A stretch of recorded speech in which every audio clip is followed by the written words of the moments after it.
Well, we have someone on the show who's always fashionably late, and that's why we're a little bit late.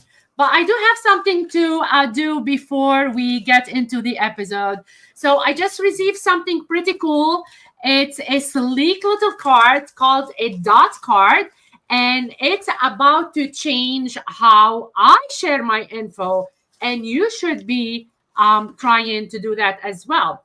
So I'm opening that and it looks really cool. If you don't know a lot about the dot card, you should try and know about it.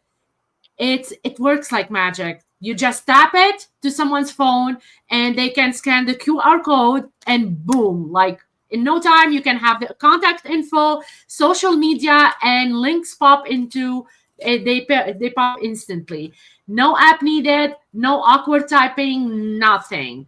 So if you ever want to know about me from now on next year, I'm gonna use it at the expo. This is how you can network and you can level up. So dot card, you guys, let's go. I can't wait to open it and get it rolling. Let's talk about our episode tonight. Welcome to episode 89, you guys. I cannot believe it's 89 of the Game Changers. I am your host, Carla, and tonight I'm bringing the heat with none other than Gary Davenport. His knowledge and insights are sure to elevate our conversation as I dig into the game behind the game. A huge shout out to the incredible TSA team for backing this mission of amplifying voices and sparking ideas. This platform exists because of visionaries like them and listeners like you. Whether you're here for fantasy football gold or simply love stories that shift perspectives, you're in the right place. The Game Changers is more than a podcast, it's a movement. Let's kick things off by getting to know our guest a little better tonight. Ladies and gentlemen, buckle up. Tonight's guest is a living paradox wrapped in a conundrum and drizzled with fantasy football sauce. Tonight on the show, I'm breaking all the rules of fantasy football credibility by inviting a man who spent over 15 years being spectacularly wrong about the game. I'm joined by a man who says that he is wrong about fantasy football and somewhat turned into a career. Known affectionately as the godfather of IGP, which I called him last time, the grandfather, and I blamed Doug. So the godfather of IGP, Gary Davenport, he is an NFL and fantasy football analyst at Bleacher Report, a staff writer at Football Guys, and a contributor at The Athletic, RotoWord, and Fantasy in Frames. He's also a 3-time Fantasy Sports Writer Association award winner, including 2 nods for Football Writer of the Year. How he pulled all that off without any actual talent or knowledge of fantasy football? That's a mystery right up there with Stonehenge and New Coke. But tonight, we're going to try to crack the code into life great mysteries. So grab your rankings, hide your sleepers, and prepare to question everything you thought you knew about fantasy football, because Gary Davenport is in the building and chaos is about to be drafted. Gary, welcome to the show. How are you tonight? Oh, I'm doing well. Glad to be here. It's always a pleasure to chat with you, Carla. Always a pleasure to chat with you. So I wanted to have a really different opening for you because you're that guy that, that brings a big smile to everybody. And I cannot believe that I have you on the show. I've been trying to have you on the show for almost a year right now. So that's such an honor for me tonight. I don't know why, but okay. I'm glad to do it. I'm glad you're here too. I'm glad you're here. So Gary, let's start with a little bit of your career and background. How did you first get into fantasy football writing? Oh, wow, that was a long time ago. Was hanging around. This tells you how long ago it was. I was hanging around on a fantasy football message board back when those were still a thing. And I met Scott Fish. Yeah. And we did a little bit of work for the gentleman who owned the message board that we were at. Didn't get paid for it. Did a few articles there. And Scott came to me and he said, hey, if we're not going to get paid for this, why don't we just do it ourselves? And that's how Fantasy Football Oasis was born. I was there for probably a couple years before Emo Cadlick and Bob Harris of Football Diehards reached out to me and asked me to write an IDP article for one of the magazines. And that's when it dawned on me. I was like, wait, people will pay me money to do this? And so I started doing some of the mag stuff. And then in 2011, after my youngest brother passed away, I'm so sorry. I was working a job that I hated, graveyard shift too. So I was just sucking the life out of me. Felt like I was wasting my life. So about, I don't know, probably April or May of 2011, I decided, you know what? I'm going to try to be a writer. That's that. So it took me a little while to get myself fired, but I pulled it off because, where there's a will, there's a way. And Definitely. Luckily, in August of that year, I signed on with Fantasy Sharks and with Bleacher Report. I was with Fantasy Sharks up until last year, and I've been with Bleacher Report ever since. I just got incredibly lucky when I decided to try doing this full time. And some days it's better to be lucky than good, I guess. I love that. That's an incredible story, Gary. Thank you for sharing that with us. What was your very first fantasy league like? Oh, that was with my sister's business partner at the time. Asked me if I wanted to join a league. That was 2004. Wow. First pick out of, I think I had the second overall pick. So I did a little research. I'd never played fantasy football before that. Did a little research, realized, okay, running backs, good. All right, I'm good. I'm down. I got LaDainian Tomlinson with my first pick. Everyone goes quarterback crazy because people do that sometimes in friends and family leagues. Yeah. It gets all the way back around to me at the end of the second round. I get Sean Alexander. So I'm destroying the draft. And then in the third round, because I decided I wanted a quarterback, I took Jeff Garcia of the Cleveland Browns. So I erased any momentum that I had built with those first two great picks with just a titanically stupid third one. But I wound up winning that league. I traded for Torrey Holt late in the season, and that's kind of what put me over the top. And I've been hooked ever since. I just love football. I'm college football, professional football, just the game itself. And yes, when the Cleveland Browns left Cleveland in 1995, that kind of turned me off for a little while. Even when they came back in 1999, if you can call it coming back, because, oh my God, they sucked.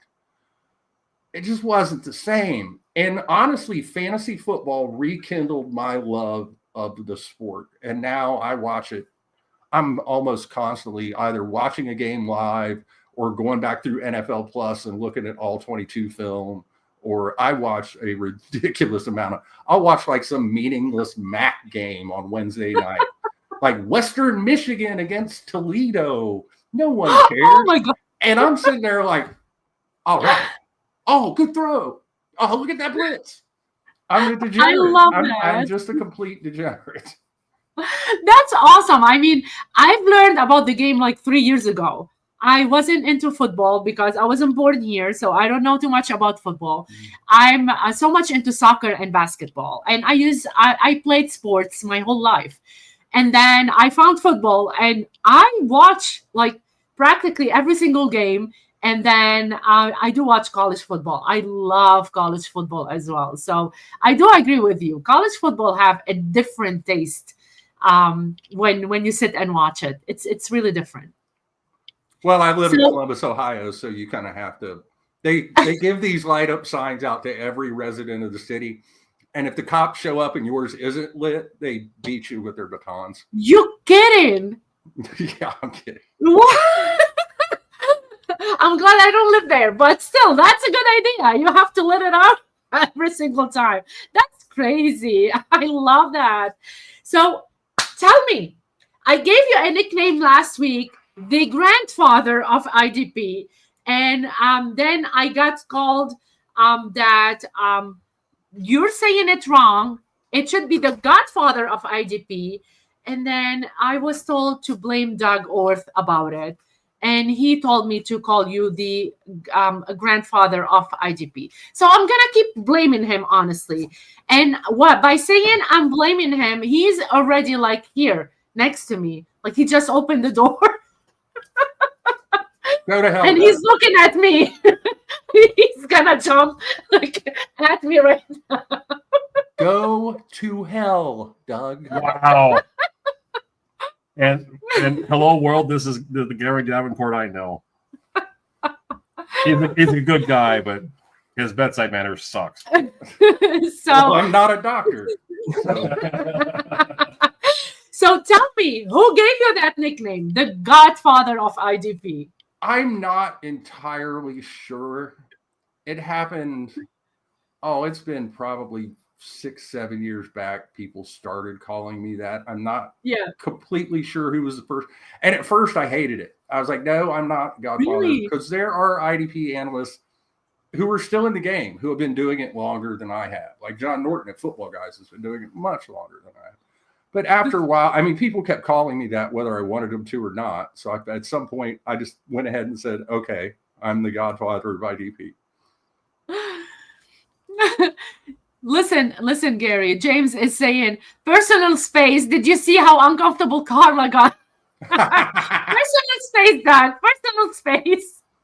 Listen, I want him to show you. I got him a gift. And for our anniversary, and he literally just came now to see it. So I want him to grab it and show it to you when he comes into the room. So please show them. James, this is gonna be really good for you. So please show them. I'm gonna move James so he can show you. So if you saw us at the expo, I made him a caricature, and I said that he is a caricature. He is. So he just grabbing it right now, honestly, and he was like shaking his head. He is a sweetheart. He is. So, what's the biggest change, Gary, you've seen in fantasy football over the 15 years? It's just exploded so much. I mean, just not just popularity, the different variations in leagues. I mean, when I started out, Superflex, there were barely anyone that played that. IDP wasn't as big as it is now, although it hasn't exploded like, say, Superflex has. Devi, I mean, and a lot of it, I think, is the explosion of social media. Like, I can remember when me and Scott Fish were trying to decide whether or not we wanted to join Twitter. And now, I have no idea how many jillion people there are on Twitter. But yeah, it's just everything's gotten so much bigger and the space has become so much more crowded. And there's a lot of noise. So, I mean, if you want to really be successful at fantasy football, you have to, have the guys that you trust and trust in your own judgment and kind of tune out that noise. Yeah, I love that because, like you said, there's a lot of noise, and everyone knows everything nowadays, and no one is wrong, which is really crazy. So there's a lot of noise, and it's not like it's a good noise either. So was there a moment you realized I can do this for a living? And you just said that you could have done that for a living. And how did you land the role at Bleacher Report?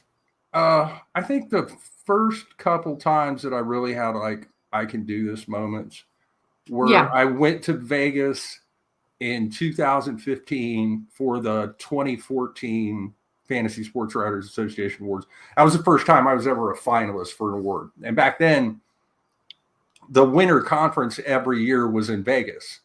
And if you were nominated for an award, even if you didn't pay to attend FSTA, which is now FSGA, Yes. you could attend the awards dinner. So I went there. I got to meet like so many big names in the industry. I met Chris Dolman, Hall of Fame defenseman for the Vikings. And I'm sitting around all these people and I'm like, okay, all right, I belong here. This is cool. I can do this. And then just a few months later, Bob Harris, who has done probably as much for my career as anyone, everybody loves Bob. Yeah. He and Mike Dempsey had me on Radio Row at Super Bowl 49. So I'm sitting there on Radio Row in Phoenix at the Super Bowl, and like Joe Montana's walking by, and there goes Dan Marino, and there's Justin Tuck.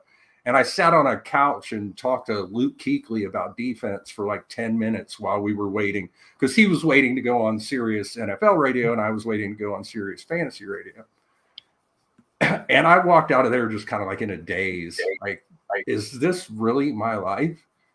And that year, 2015, I didn't win until I didn't find out until the next year was the year I won my first award. The role at Bleacher Report, back when I tried out at Bleacher Report, anyone could write for it, which was, they caught a lot of flack for that because admittedly, when you let anyone write for your site, some of the stuff is going to be bad. Some of my stuff was probably bad. And they had a thing where if you wrote 10 articles after that, you could apply for a paid position. I think I wrote 4 and they reached out to me and asked if I was interested in coming on board. Now, granted, the pay then was not what the pay is now. And there were, even once I started making money, creating fantasy content, the first 3 or 4 years, yeah, it was lean. A lot of bologna sandwiches and macaroni and cheese. Well, not the real cheese, the Kraft stuff. Still today, you're not paid enough. Like, I've been going through a lot of writers and how much they're paid. And with all the work that you put, guys, into fantasy football and your research, you're not even being paid enough. Oh, That's the insane. last thing I want to think about is what I get paid an hour, because like the guy who delivers my pizza makes 3 times as much as I do. Yes, I agree with you.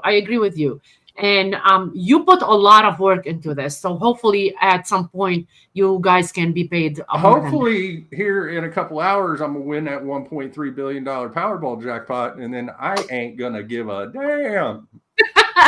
I'll take 50%, maybe 40. Oh, I'll take care of you. I'll take 50% of that 50%. Doug's tenure at the huddle will be short because I'm going to need someone to run the site I'm going to start. True. He's laughing. Gary, what's the funniest mistake you've made in your career? Oh my God. That's got to be, I haven't always covered football at Bleacher Report. I did a stint on something called the Breaking News Team, which that could be anything from, this was 2012, so it was the London Olympics. So I did like Olympic badminton and volleyball, and I'm looking up stuff about sports I have no idea about. The Belmont Stakes that year, the horse race, I was supposed to do just a quick preview, a little bit about the favorites, put in the weather forecast, la, la, la, la, la. I did all that, except I put in the weather forecast from the year before. Oh my God, you kidding me? Nope.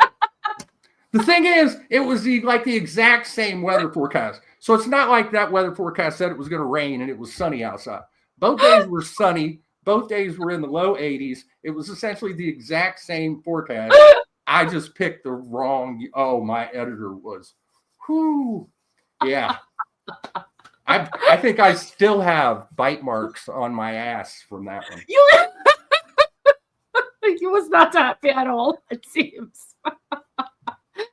Oh wow, I can't. You need to just change the year. I think that's the only thing you needed to do. I've done. I mean, that's not the only stupid thing I've done, but that's far and away the dumbest. I like that. So, which of your FSWA awards means the most to you? I guess the second Writer of the Year award, because there have only been 3 people who have done that. I really, I mean, I try not to be the award chaser guy because I don't necessarily know that that's the best way to go about creating content. is go chasing after awards. Just do the best work you can do. True. And if you keep trying to do better from one piece to the next, the accolades and the recognition should follow. But I would really like to be the first person to win 3. I'm not gonna lie. Oh, trust me, I'm rooting for you. That's gonna be really amazing if you get it this year. It's gonna be awesome. I think it's everybody's.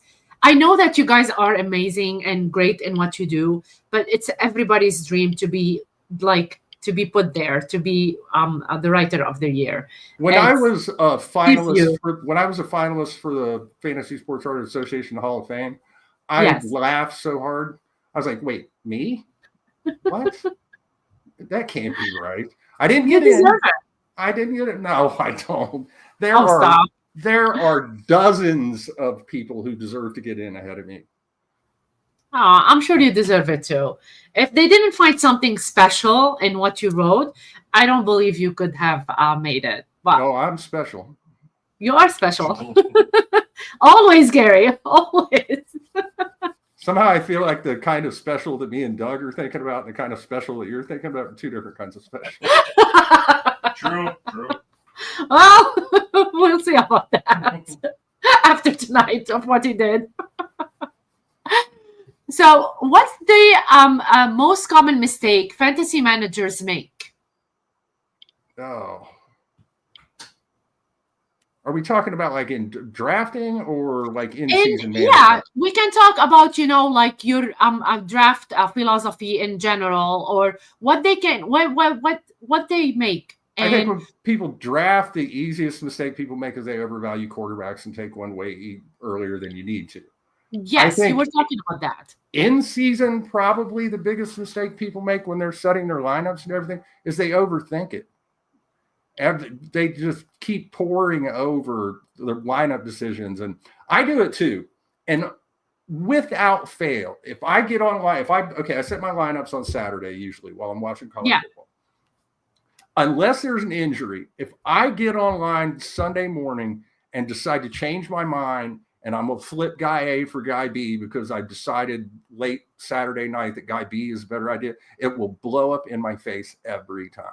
Don't overthink, especially early in the year. Like this week, people are going to look at, there are going to be high-end players that have some bad matchups. Like James Cook is going up against the Ravens, and the Ravens only allowed, I think, 80 yards a game on the ground last year. Odds are you don't have anyone on your roster that's better than Cook. So don't start yanking starters out of you. You drafted your starters to start for a reason. You can worry about getting cute with matchups and everything in like week 4 when we know which matchups are actually good or bad. So in the early going, especially, just take a breath, dance with who brought you. And people freak out if they lose in week 1 too, which blows me away because my week 1 record is so bad. I mean, it's like North Carolina Tar Heels football bad. It's just, it's fantasy football. Yeah, it's crazy. It's fantasy football, and not everybody knows anything about these players. You just seen them before, playing. They were all healthy. You never know if they're gonna get, get injured or anything. You never know what's going on in their life to start with. And talking about quarterbacks, I was watching Doug drafting this week. I do believe someone was taking a lot of quarterback. How many? Like 4 in a row he took or something like that. Did he start taking was he taking 4 in a row quarterback? He was high on quarterback, right? Or he cannot take 4. Am I mistaken? He can take 4. I just don't remember anybody doing that. Yeah. So it was like an eye-opening to me, honestly, because I never saw someone taking was so high on quarterback. What can you say about this? It's just drafting quarterbacks, the value is not there. And that's how you win in fantasy football is value. Whether you're getting value setting your weekly lineup by maximizing, the points you get versus the potential points you could get if you picked the perfect lineup. Or in drafts, every time you draft a guy, you want him to outperform the slot you drafted him in. So you want your 5th rounder to play like a 3rd rounder. You want your 8th rounder to play like a 6th rounder. And if you draft an elite quarterback like Lamar Jackson or Josh Allen, you're drafting them at their ceiling. I mean, you need them to be that number one quarterback to justify the price you just paid for them. The chances that they're going to outperform that, I mean, unless Lamar Jackson goes out and has a season like he did in 2019, which ain't especially likely, it's just not going to happen. So there are always quarterbacks available in those 6 to 10 or 6 to 12 range. They're way better values than the elite guys. About the only time I ever have an elite quarterback on my roster is if I'm playing Superflex. That's amazing.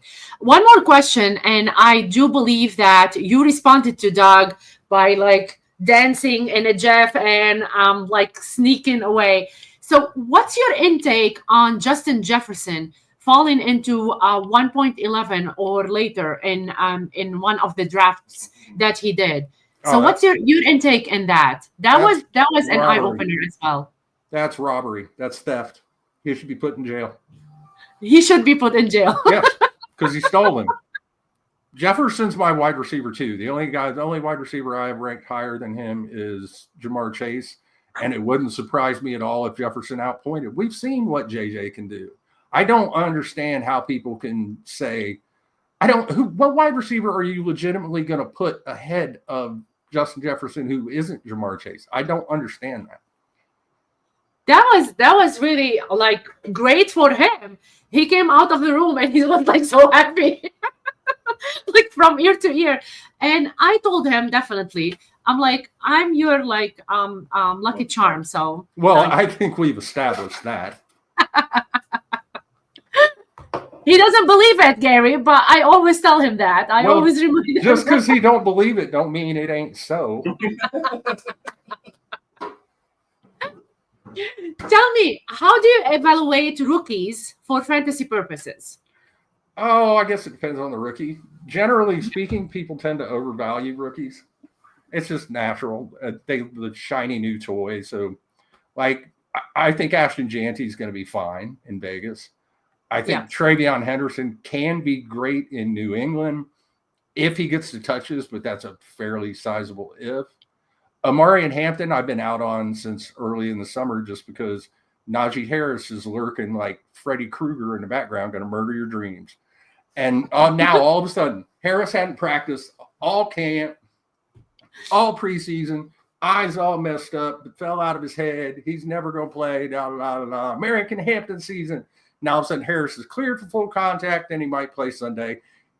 Najee Harris has never not had 1,000 yards in a season, and he has never missed a game in the NFL. I don't think he's going to get 1,000 yards on the ground this year, but the fact that he's so durable, Hampton's going off the board at RB14 or RB15, that's another example you're drafting a guy to ceiling, and that's just a bad idea. Wow. So Sniper Mel have a question for you. She's asking if you believe in curse. It depends on which curse. The Madden curse, no. The curse of 370, yes. Because there's a boatload of statistical data to back that up.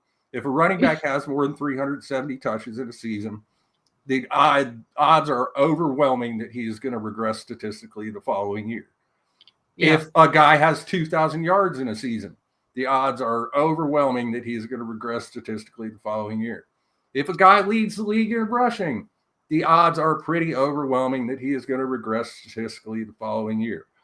All of those things apply to Saquon Barkley, which is why he's not on any of my teams. Wow. He's dead. He might not know it yet, but he's dead. He is. What's your stance on zero RB strategy? Any draft strategy can work. I'm convinced of that. If you know what you're doing and you're able, and no two drafts are alike, so it's just a position of guys following you in the right spot. I can't do it. There's just no way. If I don't have two running backs by the fourth round, one of my eyes start twitching and like a little bit of blood leaks out of my ear. So I'm more the other end of the spectrum. I'm more old school, robust RB. I can't wait that long to draft running backs. I'm much more confident in my ability to find value at wide receiver in the middle rounds than I'm willing to roll the dice on like some 8th round running back as my RB2. Although Ja'Cory Crosby-Merritt, He's going to rush for 3,500 yards and 112 touchdowns this year. Or at least that's what I've seen on Twitter. And if it's on Twitter, it must be true. It must be true if it's on Twitter. Amen to that, James, right? So tell me, because you're talking a lot about star players, and we're having the first game tomorrow. So how do you decide when to trade a star player and why? I don't trade a lot. Usually it's just a matter of, like last year, I traded Derrick Henry in the King Classic Buckets division because I just felt like my team had lost 5 games in a row, and I just felt like I needed to shake something up. And somebody said they were interested in him and made me an offer that was actually fairly reasonable. And we haggled and haggled and haggled for like a week and then finally made a deal. You know, I'm a much bigger fan of selling high sometimes than trying to buy low. It's a matter of, you kind of have to read the tea leaves. And that's the problem with trading, is that there's no absolutes. You know, it's not, if a guy starts slow, it's not set in stone that he's going to stay that way. Yeah. So you'll have both sides of the fence. Okay, a guy, let's say, Breece Hall over the first 3 weeks of this season is like RB 45. Breece Hall managers are going to be freaking out. Some will try to unload him, whereas there will be some people that will say, he'll turn it around, and they're going to try to acquire him. So the best trade advice I can give to people is don't sell a guy for 30 cents on the dollar just because you're freaking out that he's underperforming. Honestly, I'd rather keep an underperforming guy on my roster out of spite than sell him for 30 cents on the dollar. Oh my God. I just stick him on a bench and he can just rock. That is shocked. So Mel was talking about curse, and she wants to prove you wrong at some point. Just letting you know, she hopes she can prove you wrong, but I don't know. We will see. We will see. So IDP. Why should more people play IDP leagues? Because defense is a huge part of the NFL. I mean, defense wins championships. The Philadelphia Eagles won Super Bowl 59 because their defense completely dominated Kansas City at the line of scrimmage, and Patrick Mahomes was running for his life all day. And yet, in most fantasy football leagues, defense just doesn't matter. I mean, you grab a team defense with your next to last pick and then grab a kicker, and if they don't work out, you throw them to the waiver wire and grab another one. I stream them in leagues where I play with team defenses. I wait until the next to last round, grab one with a decent week 1 matchup, and then turn them and burn them all season long. It shouldn't be that way. The very first fantasy football league, and I can't remember the whole name of it, the Greater Oakland Pigskin Prognosticators. I think there was even more to it. There was a bunch of sports writers for the Raiders in like 1960 something. It was an IDP league. It's supposed to be that way, people. It makes things so much more fun and adds a whole new layer of strategy. And it's really not, people act like it's so much more complicated. It's not. You're just, instead of getting points for catches and yards and touchdowns, you're getting points for tackles and sacks and interceptions. It can't be that complicated, because if I can do it, it's not complicated. So tell me, what's the biggest misconception of IDP? Probably that it's too complicated, or that the draft, usually, if you go with a decent number of IDP starters, you're probably looking at a 28, 30 round draft. And people hear that and they just get glassy eyed and keel over. It doesn't mean it's going to take you 4 hours to draft. We did one about a week ago where we drafted 28 rounds in an hour and 15 minutes. Wow. Hey, 1 minute clock. You better make your pick. Everyone wants me to play, and I'm like, I don't have the time for it.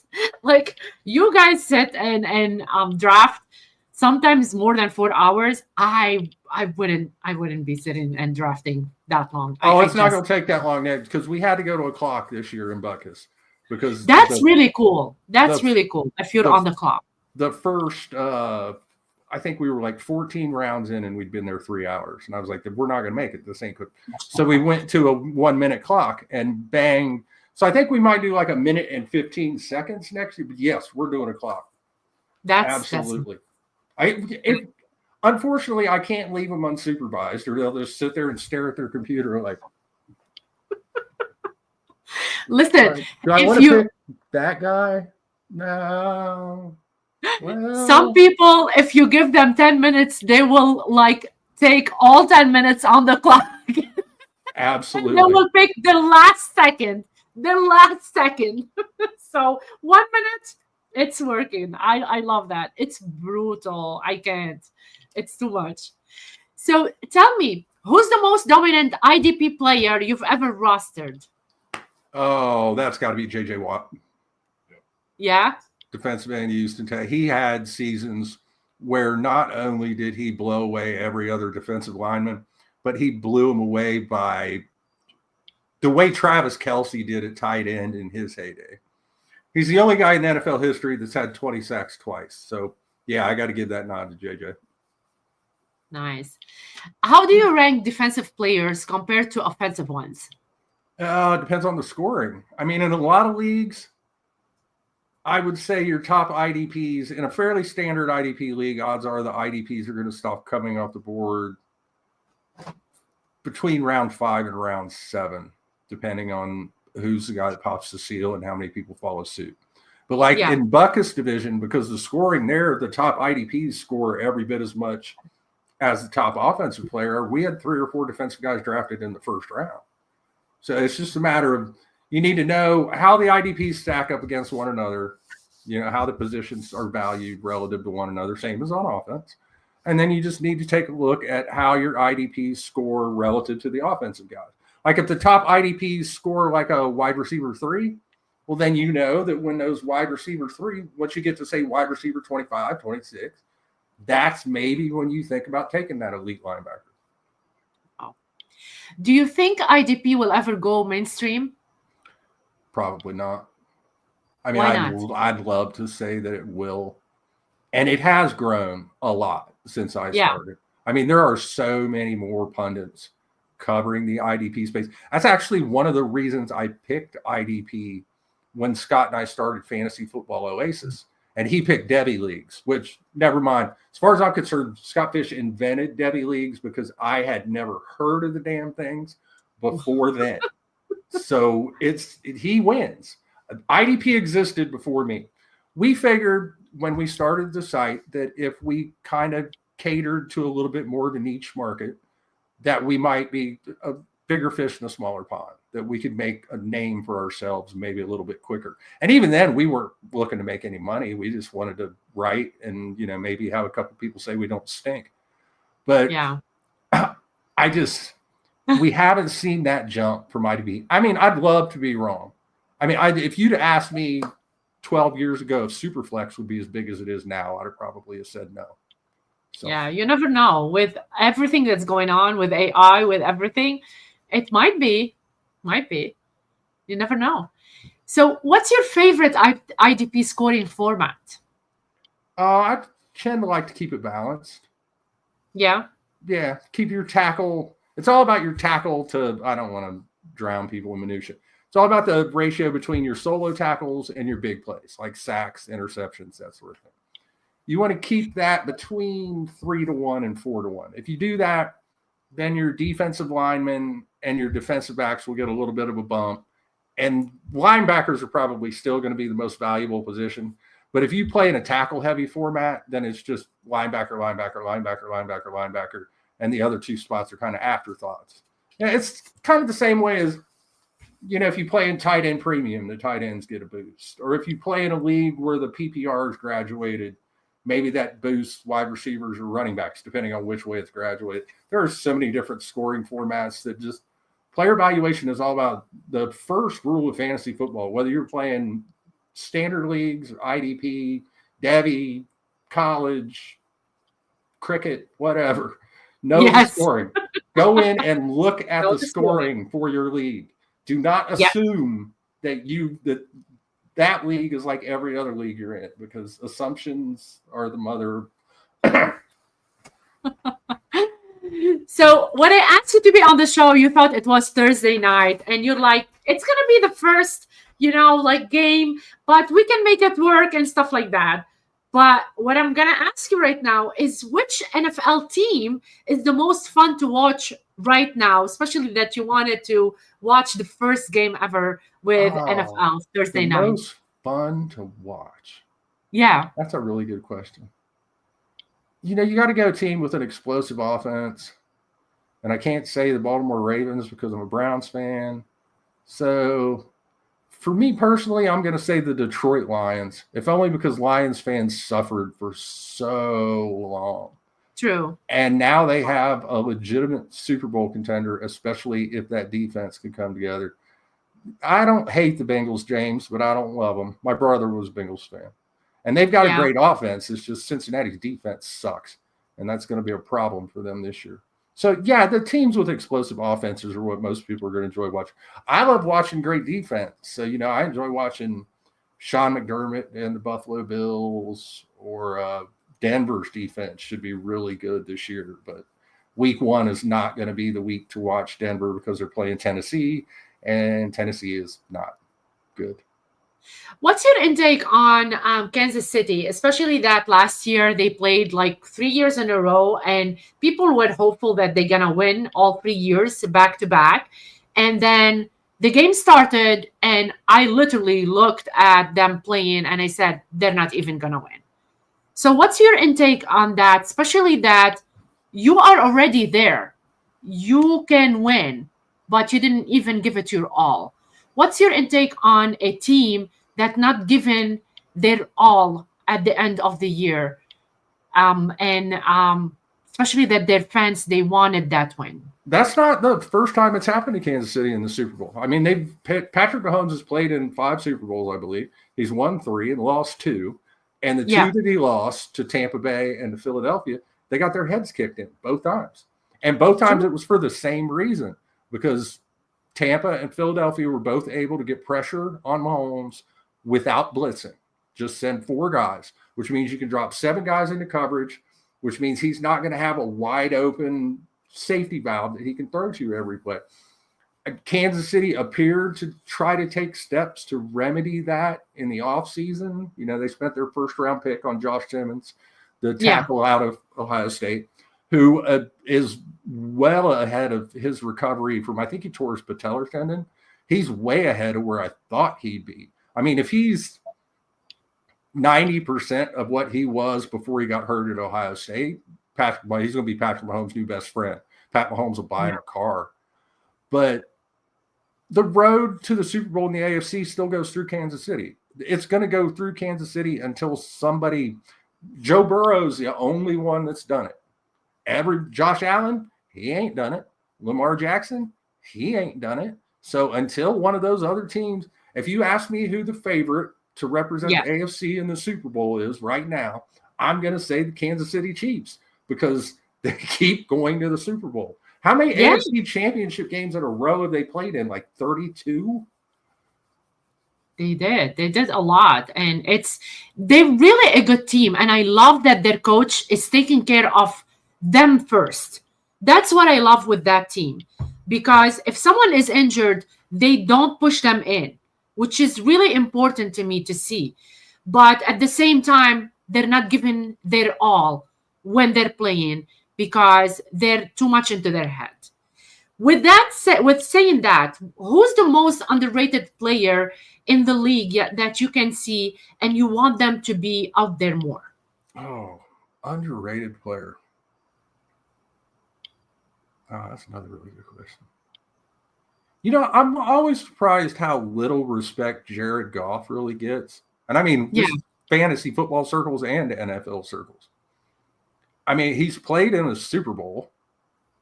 He almost got the Lions, just led the Lions to the best regular season that team has ever had. And yet, when the Rams traded him to Detroit, he was almost a throw-in in the deal. It was like, here, we'll give you we want Matthew Stafford. We'll give you these 2 first-round picks, and what the hell, we'll throw in Goff. And he's a really good quarterback. He was second or third in the league last year in passing yards. Now, granted, it helps when you have a really good offensive line. True. And you've got all kind of passing game weapons. But if you ask people to list the top 10 quarterbacks in the NFL, Jared Goff is not going to make any of those lists. And I don't know if you can name 10 quarterbacks in football who are actually better than he is. Yeah. So talking about, players, sometimes you see a player that's underrated in a team, but when they go to another team, they surprise you. They turn around the team. What's your intake in a player being in a team and not being noticed? And then he goes to another team and he's like flying. He have a lot of good stuff happening for them. Well, you saw it happen last year with Zach Bond, the linebacker for the Eagles, because for most of his career in New Orleans, they used him as a pass rusher, as an edge rusher. And that's just not the role that apparently he was meant to play, because once the Eagles moved him to off-ball linebacker, he went crazy, had to think 150-something tackles, and played a big role in helping lead the Eagles to a Super Bowl win. And he got a fat bag of cash in the offseason as a result. The same thing happened with Andrew Van Ginkel in Minnesota, only that was in reverse. In Miami, he was an off-ball linebacker, and then all their edge rushers died, and they needed somebody to rush the quarterback, and they put Van Ginkel on the edge, and all of a sudden he starts taking down the quarterback, and they're like, well, maybe this guy's an edge rusher. The Vikings signed him last year to a 1-year kind of prove-it deal. He goes over there, has, I think, 82 tackles and 12.5 sacks. And again, this past offseason, fat bag of cash. Some guys are just bad fits, I think, on certain teams. Yes. I don't know. Some guys, I think, staffs just don't realize what they have. And sometimes it might just be bad luck. Maybe you're just buried on the depth chart behind, you could be a really good player, but if you're fourth on the depth chart, you're not going to see the field until maybe you get a chance to move to a team where all of a sudden you're second on the depth chart, because they don't have the same kind of talent at that position. Yeah, true. And how do you think rule changes have impacted fantasy scoring lately? Oh, I don't. Only rule change that just annoys the hell out of me every year is the catch rule. If only because we have no idea what a catch is anymore. I wrote an article about it at Bleacher Report, and this was 10 years. This was like 2015. Right after the Des Bryant fiasco in Green Bay in the playoffs, where Des Bryant absolutely, any rational human being who saw that said, well, that's a catch. No, it's not. He didn't complete the process. And it used to be you could just look at a catch, and it was either a catch or it wasn't a catch. It was either first down, incomplete pass. And now if you look at the catch rule in the NFL rulebook, you can absolutely tell that the NFL rulebook is written by attorneys, because it went from 30 years ago, it was like one paragraph. Now it's like 2 pages. And there's just and that's what the NFL does. They make things more complicated than they need to be. It'll be interesting to see if the new kickoff rule, I mean, I know they tried it last year and everyone was like, oh, kickoff returns are going to go crazy and everyone's drafted return guys, and then nothing happened. So they tweaked it this year. So that could be interesting from a fantasy perspective if they find that happy medium that really does get NFL teams to return the ball more. Because last year, all they did was the same thing they did before. They just kicked it out of the end zone, and it cost them an extra 5 yards. Well, now I think it'll cost them another 5. So once they find, I mean, they want kick returners to be safe, but they also want kick returns because returns are exciting plays. And that's what the NFL wants: excitement and money. And money, and money, and money, and money, and money, and then safety. I don't think they care about safety. Oh, I know they don't care about safety. They don't care about safety anymore, and they care about whether players break the law or not. They could more money. Yeah. Yeah. Oh, yeah, because they don't have enough yet. They're going to put commercials on Red Zone. They're putting commercials on Red Zone. I'm beside myself. I mean, I'm incensed. It blew my mind that I get it that they want players to play with different seasons, but you have the money to have a closed space for people instead of like sitting in the cold or sitting under the sun or whatever and whatever. Like, do something. You have the money for it. And this is for me, it's really annoying. You're not doing a game in Buffalo in December, Carla? Hey, Cleveland finally give up. They're building a dome. So That's crazy. That's crazy. I don't know how people are paying to go and watch such games. It's you have to understand rewarding. people in Buffalo are insane. Much like the people in I mean, there are But plenty of fans, to lose a there, limb for it, there are plenty of fans in Cleveland who are mad that they're building a dome. But if you build a dome, you can potentially get a Super Bowl. You can potentially host like WrestleMania or giant rock concert. There are a bunch of other ways that you can make $1 jillion. Whereas if you're playing outside, like obviously I don't want Lambeau Field to ever change. Even Soldier Field, which granted, Soldier Field isn't really Soldier Field anymore the way it yeah, was 100 years ago. Chicago's building a dome. We're gonna reach a point where every team will have a dome. I just don't know how long it's going to take for those holdouts like Green Bay and Buffalo and yeah. Baltimore's still outside, Philly's still outside, the Giants, MetLife. Yeah, when they built MetLife in New York, why didn't they just make that a dome? I don't know. And I guess New it's York because gets it really cold. Like I guess crazy. it's because all the lousy football that gets played in there by the Jets and the Giants, it needs a way to escape into the atmosphere. And if there was a roof on the stadium, all the suck would make the whole thing implode and would just squash everyone. That's why. That's crazy. Don't be sorry, Mel. Everybody have their own, stuff. I never went to watch any live football game, so I don't know too much about it, but I see it. So I'm just maybe criticizing more than everyone I've ever been to. It's been warm. If anything, too warm. Yeah. So being a writer, being in social media, a social media face, Gary, it opens the door for a lot of criticism. And sometimes the criticism is not respectful per se. How do you handle criticism from people that they're not being respectful or they're not being true to themselves, to say the least? I don't care. Honestly. I love that. I mean, there was a time much earlier in my career where that sort of thing might have bothered me. And there was one person, I got a legitimate death threat once that I actually had to pass up the chain at Bleacher Report. Wow. And they actually alerted the authorities. But if a guy just wants to call me the dumbest blankety blank and blank, blank, blank, blankety blank and blank ever, I don't block people on Twitter because I think that encourages them. Like they can say, see what I did? He blocked me. I just mute them. And if you mute them, they don't realize that you can't see anything that they're posting. So they're just screaming at nothing. That's what I want. I want jackasses screaming at nothing. And I've been called, there's actually a sign on my office door now because I've been called the worst writer ever, like, 200 times, which would honestly be something of an achievement to be the worst writer ever. I mean, ever. In the history of writing, there have been millions of people who have aspired to write something. And I am the absolute worst of them all. That's an achievement. So there's a door there's a big sign on my door that says entering the office of the worst writer ever. Wow, I can't believe that. Like everybody have a lot of criticism. I don't enjoy trolls criticism. I don't. Gary, which piece you've written that you are the most proud of? We've been talking about the WFSMA. I think I said it correctly.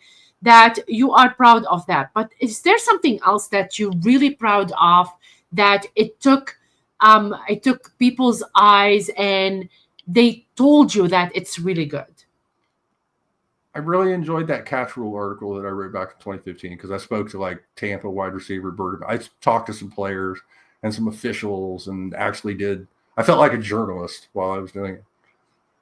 And I don't know, there's a lot. There are a few every year that I look back on that I'm like, okay, that one was pretty good. I like that one. And sometimes, it's something that's a deep dive into sometimes it's just something where I'm just incredibly silly and stupid, but it's funny and I enjoy it. And people give me feedback and they're like, oh, that was hysterical. So, and I'm always fairly hard on myself. Like if I don't generally go back through and reread a lot of the stuff that I've written, because I'll nitpick myself to death. So for me, it's less about what I've done already and more about what I'm going to do tomorrow. So tell me, what's your favorite part of being on a podcast?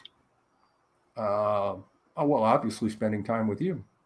Oh, I love that. I appreciate it. Take that, Doug. Have you ever... Yeah, go ahead. I said, take that, Doug. He's not here right now, but he's listening. Oh, I'm sure he is. Have you ever been stumped by a question? Oh, many times, especially like live radio spots, which I don't do as many of those as I used, because you never know. A lot of times with podcasts, they'll give you show notes before you go in, so you have some idea what's going to happen. Yes. But you'd be doing a radio spot, and they ask you something just completely out of left field, and it's like 7 C, yes. Oh my God. Yeah, I get it. I get it. What's your favorite podcast you've ever guested on? Oh, I don't know that I could really pick one. I actually did one for a long time. Yeah? Yeah, I was on Kellogg's Comments with Greg Kellogg for, oh my God, I don't even know how many years. That was back before it wasn't video. It was not only was it just audio, but it was on Blog Talk Radio, so it was live. Wow. And we could have callers.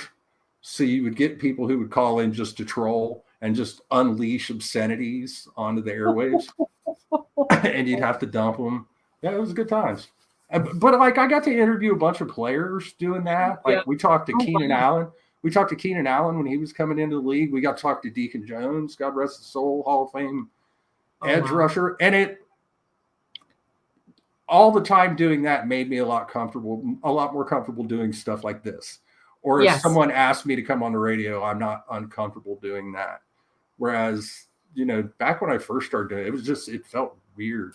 I've still never done television, and I don't plan to, because I have a face for radio, and I don't need a bunch of cameras and lights.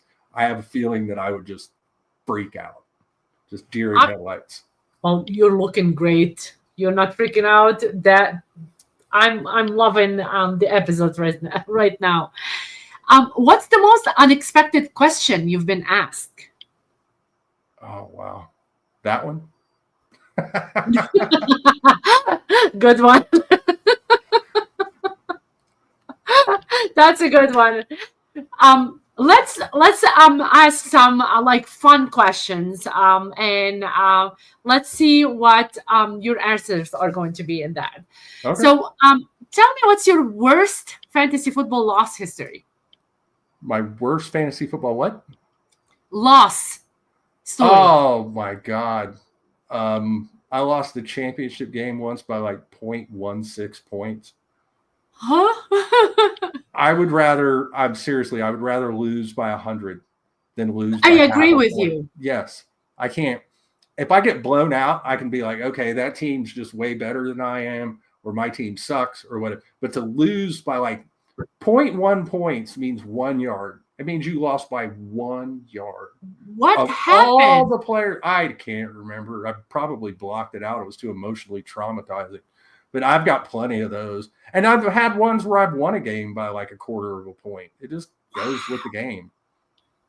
That's crazy. I would be crying my eyes out if I lost for like that much. That's why I don't play in many like big money leagues or anything, because if I did, I'd be in an institution by now. If you were, I would. No, I would. I'd have freaked out. I'd have been walking down the street butt naked, waving a baseball bat at cars, screaming about some tight end that cost me the championship, and they'd have put me in the booby hatch. No, we don't want that. If you weren't in sports media, what would you be doing? Oh, I'd probably have to get a real job, which would be awful. So sports media is not a real job. I say that. I always say I love writing because it means I don't have to get a real job. Oh, I mean, my God. I would write about just about anything if people would pay me to do it. I'd write cookbooks or whatever if I could get paid for it. But Yeah. most of the stuff I did before this was just blue collar. Well, Nice. Which NFL jersey do you own? And it's you're most proud of, if you own that's one. got to be my. Well, I have.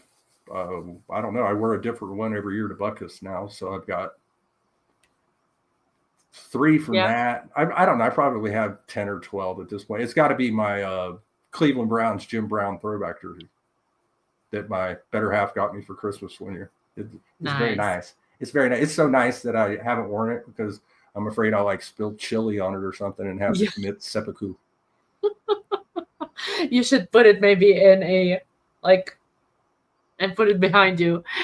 What's the weirdest fantasy league rule you've ever seen? Oh, see, that's another one that there's not just one rule that I can point to. I will say there's a guy that me and Scott Fish knew back in the day, and a lot of the listeners might also be familiar with him, Jim Day, Fantasy Taz, who passed away last year. And every one of Jim's leagues contained some kind of bizarre rules that you want to talk about know your scoring. If you played in one of Jim's leagues, you had better look at the scoring ahead of time because I guarantee you he has thrown something in there you have never seen before. Like -6 points if the quarterback sneezes or something. And it was awesome. And that's why my league, like Deathmatch and Buckus and stuff, the scoring is a little different. If every league, I prefer to, because I'm in, I don't know how many leagues, too many. Yeah. But I prefer for the scoring to kind of vary around the leagues. If I play in 20 leagues and they all have the same scoring, that's not fun. No, it's not. Who do you think will win Super Bowl this year? Oh, well, I doubt it's going to be Philly, if only because repeating is really hard. The AFC is such a meat grinder. Yeah. I'm going to go. I was just talking about the long-suffering fans of Detroit. Why not? Detroit Lions. Detroit. And what team will have the number 1 defense, in your opinion? Probably the Denver Broncos. They're just loaded. The defensive line, the linebackers, the secondary, and they went out and added guys in the offseason, spent their first-round pick on a cornerback to play opposite Patrick Surtain. I mean, there's no weak spot on that defense. I still don't know if it's going to be enough to get Denver past Kansas City in the AFC West. That's why I have a problem picking an AFC team in the Super Bowl. It's because you got Buffalo, you got Baltimore, you got Kansas City, you got the Chargers, you got Denver, you got Cincinnati. And they all just beat the hell out of one another all season long. And then you have to get through the AFC playoffs, and then you have to play the Super Bowl. I think that's one of the things that happened to Kansas City last year was by the time they ran that gauntlet and got into the playoffs. Don't boo me, Packers boy. You got Micah Parsons the other day. Just be happy. Man, tough crowd. Tough crowd, Mel. Tough crowd. Gary, what motivates you to keep writing, and how do you handle burnout? What motivates me is the fact that I need to pay bills. Don't we all? The burnout, it's not too bad right now because it's only week 1. I mean, I'm actually, if this week is any indication, my regular season this year isn't going to be quite as crazy as last year was.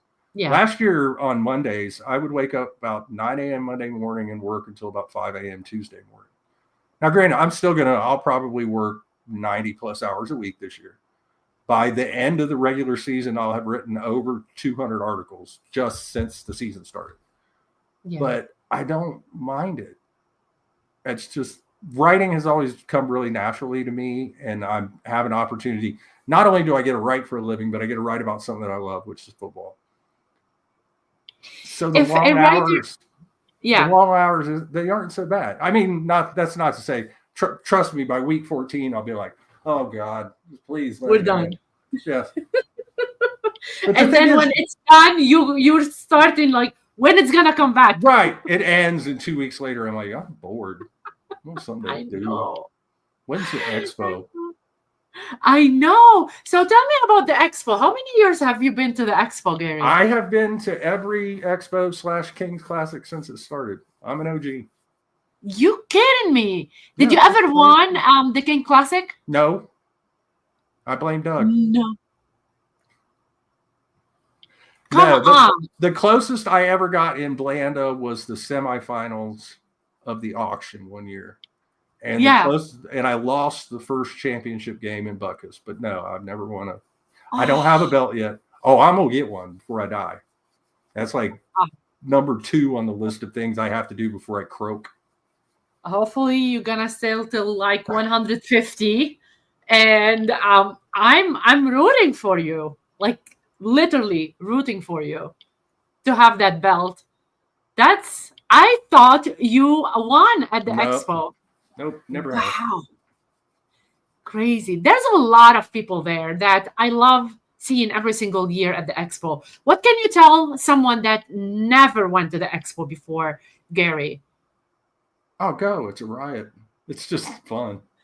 I mean, if you want to have fun for a weekend, go. It's just, JC is saying he's going to win that belt. We're not going to let JC win that belt, Gary. JC can tell himself whatever he needs to.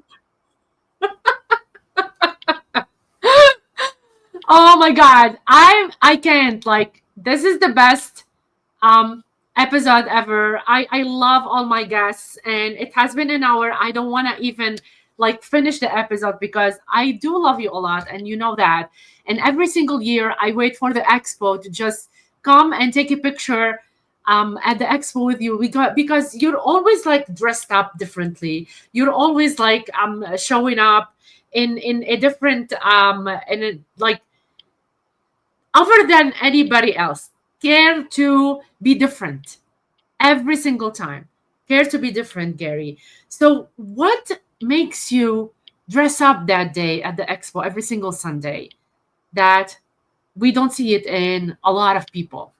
I don't know. I started doing it a few years ago and people seemed to enjoy it. So I just kept going a little farther and a little farther and a little farther. And I'm already working on next year. That's awesome. I remember not this year, the year before you came with all these rings. Remember that? Oh, I have several on this year too. Yeah, but last time you had ring on every single finger. And you were taking a picture with Doug, like doing this, like all like your hands showing. I still have that picture. I just love taking picture every single year with you dressing up because I do dress up too. So I love that. And I love the way you dress up and you show up at the expo, Gary. This has been really an amazing show, to say the least. I do want to end with a really nice thing because I still have one question for you, but I do want to say something as well because September is Suicide Prevention Awareness Month. And as a teacher, I do I see it a lot firsthand. So we know that suicide is complex and it doesn't have a face. It touches families, it touches classrooms, communities. But here's what matters: connection. It does save life. When we show up with compassion, when we ask real questions and stay present, we create space for someone to choose hope. If you need anything from me and anybody, please reach out. You're not alone. Nobody fights alone. If you need someone, if you need something, knock that door. We're always here to listen. And for sure, we are here to listen. Care to share something about that, Gary? I can't say it any better than you just did. And I've told people that. I've gone through, I've lost both brothers. Yeah. And the last one, I actually found his body. It was a rough time for me. And there were people in the community that stepped up for me and helped me. And yeah, if you need someone to talk to, shoot me a DM. I'm good. Always. We're always here. So To end on a better note, I just wanna ask you that question that I ask all my guests. What something you want to share with me and our audience tonight that you never ever shared before? Maybe a secret or something that you did at a young age and you never spoke of before and you want to share tonight on the Game Changers. When I was in 4th grade, I played Ebenezer Scrooge in A Christmas Carol in the school play. I Yeah? was outstanding. Oh, you're still outstanding. Come on. That's awesome. I love that. I really wasn't outstanding. I think I remembered maybe half my lines, but yeah, there were a lot of lines. I'm like 9 years old. I'm like, I can't remember all this. Humbug. That's so cool. Just every time I'd forget what's said, it's humbug. Oh, bah humbug. Listen, this, Doug always say, bah humbug. Ah, don't get me started on this one. Don't get me started. Tell him 3 ghosts are going to come visit him and beat him up. I will be the 3 ghosts. Gary, I love you so much. You are the godfather of IDP, and I cannot thank you enough for being tonight on the show. People love you. I love you. And I'm so honored on having you tonight here at the Game Changers. Before we wrap up, let our listeners know how they can connect with you online and stay updated with your work. The best bet is probably just to follow me on Twitter at IDP Godfather, and nothing but love, Carla. You know I love you. I even love Doug, kind of, in a way. Yes. I mean, I want to kill him, but I love him. I love him too, and maybe I want to do what you want to do at sometimes now. I'm kidding. He has that effect on people. He does, right? I don't know why.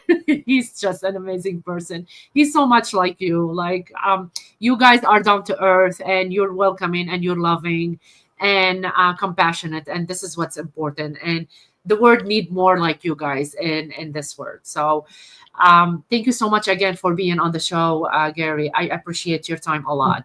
Oh, thank you, guys. Thank you. Thank you for joining me on this episode of the Game Changers. I hope today's conversation gave you a fresh perspective, not just on fantasy football, but on the game of life. Mark your calendar. A surprise will join me next Wednesday at 8:30 p.m. Eastern Time. You don't want to miss that. And I want to give a big shout out to JC for his behind the scene magic, and for the powerhouse of the TSA team for making this platform for me possible. If you enjoyed today's episode, be sure to subscribe, leave a review, and follow us on social media. Stay connected and be part of the Sports Affiliation, a community where every fan, thinker, and changemaker belongs. Until next time, keep challenging the game and making your mark. This is Carla with Gary Davenport signing off. I wish you all a pleasant evening. Good night.